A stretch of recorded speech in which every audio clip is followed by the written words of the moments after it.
को अपना जीवन ऐसा बनाना चाहिए कि जीते जी वो मौज में रहे और मरने के बाद भी वो मौज में रहे। साधु का रूप वेश धारण नहीं करना है, लेकिन गृहस्थ में रह के भगवान भजन स्मरण और दूसरों की सेवा करके वो रह सकते हैं। कबीर जी की वाणी भी बहुत प्यारी है। उन्होंने कहा भी है, सब जग डर पे मरण से, मेरे मरण आनंद, कब मरिए कब भेटिए पूर्ण परमानंद। यानी दोनों हाथ में लड्डू है। नमस्ते, मैं जानवी झा। मैं आपको एक छोटी सी कहानी, लेकिन बहुत ही प्यारी सी, आप इस जो कबीर जी की वाणी और ये जो कहानी आप सुनेंगे तो समझ में आएगा कि है क्या। कहानी का शीर्षक है 4 आशीर्वाद। एक बार क्या होता है, जंगल में एक शिकारी होता है, शिकार पे जा रहा होता है। तभी एक राजकुमार आ जाता है। वो रास्ता भटक जाता है, शिकारी के साथ हो लेता है। आगे दोनों साथ जाते हैं तो साथ में उनके एक ऋषि पुत्र भी मिल जाता है और एक तपस्वी भी मिल जाता है। तो चारों साथ हो लेते हैं।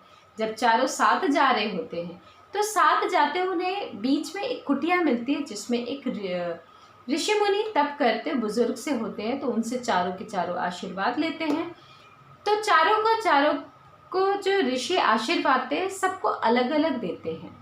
राजा को चिरंजीवी रहो इसका आशीर्वाद देते हैं।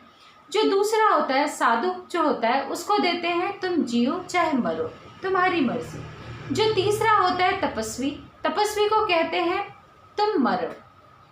तो तीसरा ये और चौथे को ये कहते हैं तुम ना जियो ना मरो, शिकारी को। यानी सब चारों सोचते हैं, चारों को आशीर्वाद दिया ऋषि मुनि ने, साधु ने दिया, ये कैसा दिया। तो सब चारों के चारों फिर से प्रणाम करते हो, कहते हैं कि महात्मा जी जरा इन सब चारों का जो आशीर्वाद आपने दिया है उसका थोड़ा सा बात बताइए। तो कहते हैं राजा का पुत्र होता है, राजपुत्र, उसको कहते हैं कि मैंने तुम्हें चिरंजीवी का आशीर्वाद इसलिए दिया है क्योंकि तुम जीते रहोगे तब तक तो सुख करते रहोगे, मरने के बाद तुम्हें नर्क होगा।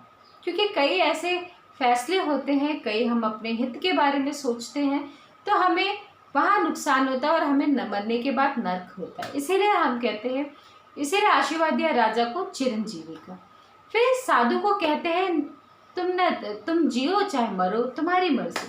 क्योंकि साधु जो होता है वो जब तक जीता है भगवान की भक्ति में जीता है, भजन करता रहता है और दूसरों की सेवा करता रहता है। यानी इस लोक में भी सुख पाता है और उस लोक में भी जाके स्वर्ग पाता है।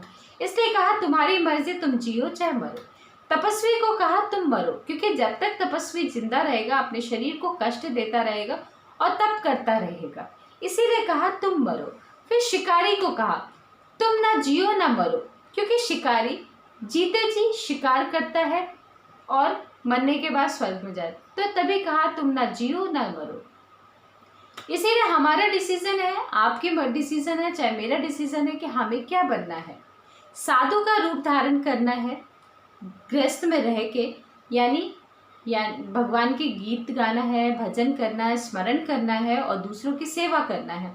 तो इससे हमें इस लोक में तो स्वर्ग मिलता ही है। यानी अगर हम दूसरों की सेवा करते हैं तो वाहवाही के साथ हमें रिस्पेक्ट बहुत मिलता है, लोगों का आदर सत्कार बहुत मिलता है।